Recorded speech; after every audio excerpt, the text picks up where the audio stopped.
Welcome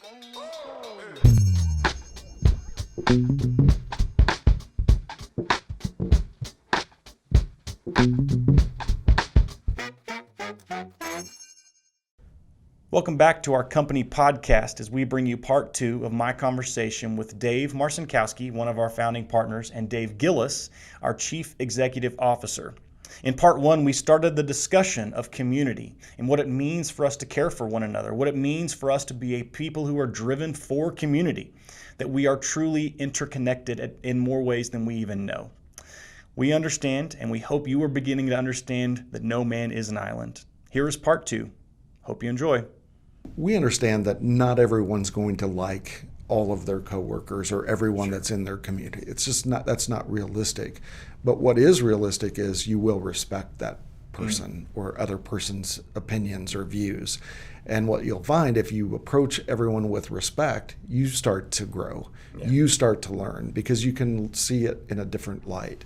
And that's what I would also encourage, is that you're respectful to everyone in your community. Sure. I think in that vein, and I think this is a big part of it, and you two know me well enough, at least now, for the last few months, to know that I want to humanize you because that's what we are. And so I'd love for you to talk for just a little bit about the times and different experiences in your life where you have experienced real community and what that meant to you, and then also times where maybe you missed it and didn't have it, or how. Because I think you talk about the various people that are hurting. We've got people across Texas that are hurting. Okay, we just went through a crazy snowstorm and all the stuff that happened in February where people were hurting. And you talk about the last year with COVID and all the nuts the nutty things that have happened with that. Community is a huge conversation, and so we long for it, and sometimes we see it and you're like, oh, that's the best, and then at other times it's like, oh, I'm missing it. So give me a little bit of your story with that and how you connect with those things. And I know I just asked a huge question, so whoever goes first is really risking. Yeah. So it's certainly COVID. March 16th, whatever date that was, it was somewhere right around March 16th of 2020 that the world changed, and we sort of recognized it was changing quickly. I was proud of how we responded early in the COVID crisis. I'm glad the worst is behind us. I still think there's a lot of healing that needs to happen, or a lot of engagement that needs to come back. And just to go back to the organizational structure, we really were changing that structure January of 2020.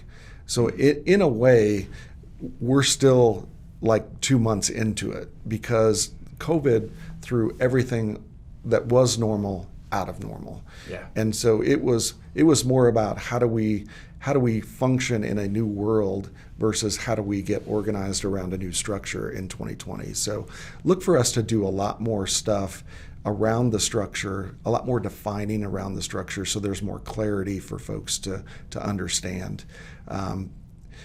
But it also took away from us that personal interaction and Zoom calls and those types of things. Yeah, it's great if that's all you have, but there's nothing that supplants a face-to-face conversation where you can feel someone's energy, you can understand if they're feeling pain or if they're those types of things, and you can be empathetic and you can have that relationship. And that goes the same with our vendors. I think our vendors were maybe more locked down than us because we were a lot of us were essential employees. Now, corporate to community, that lacked our touch points, and that'll be a big focus over this year. Now that we're beyond that, is really connecting back with our communities, seeing what's really impacting them on a day-to-day basis, and how do we help them. Yeah. Dave, you talk about that. Tell us. Well, I mean, let's say COVID, and I have a lot of examples of this. Times where we felt really good about something, and times where, we fell short or are falling short right now. But COVID was a great example of a time where I felt really proud of our group and that community spirit. There were a lot of people reacting during COVID, especially early on, and making decisions based off of what was best for the company. Yeah, I think we saw a lot of our residents were in a different position than they've ever been. And it would have been easy for us as an organization to focus on the people trying to take advantage of us as a corporation or take advantage of the situation, which we knew were out there. We chose to say, those people are going to do what those people are going to do. We need to focus on the people that are in a position that they've never been in before. How do we help them? Well, and I think this is a good place to plug this, simply because you're talking about the places of pride. If by the time you get to listen to this episode, we will have released our newsletter, our new e-newsletter, and we're going to get a chance to celebrate in that newsletter the Dallas-Fort Worth region, and of course Houston's coming in the next month, and we're going to do everything we can to celebrate people. To be completely transparent and to be very vulnerable, I think an area that we fall short on is diversity, especially at the leadership level. This isn't something that we just kind of brush under the rug and hope nobody sees it. I'm sure there's people listening to this who are asking themselves that question. If I was to tell our folks anything, it would be to say, this is something that we know we should be better at. And we're going to continue to look for opportunities to do that. And I think as Madera and Quex and anything else that we touch grows, those opportunities are going to exist. And that's the beauty of, go back to Kenai. One of the things about Kenai is growth. We are a rapidly growing company. We talk about organizational chart. We've got huge holes right now we know of. And as we grow, there's going to be more and more positions. There's going to be more and more opportunity for people to advance within our organization.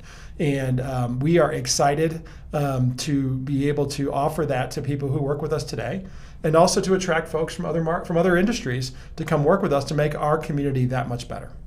So you introduced a really important word there, and I love the way that you talk about diversity and bring that in and start talking about areas for us to grow in. Dave, why don't you jump in there and kind of talk about what you want and what you desire for the diversity, both for people to be growing and up and coming within the company, but also like what you're talking about, going beyond even and bringing more people in. What do you think with that? Yeah, I think the first thing I want to talk about, Josh, is certainly to get to the level you want to be at, you have to acknowledge that you want to get there, and you have to have a plan to get there. So we have brought on in the last within the last 6 months a new leader in our HR area, and he is really helping us focus on that, helping us align our goal of getting more diverse with the talent needs that we have.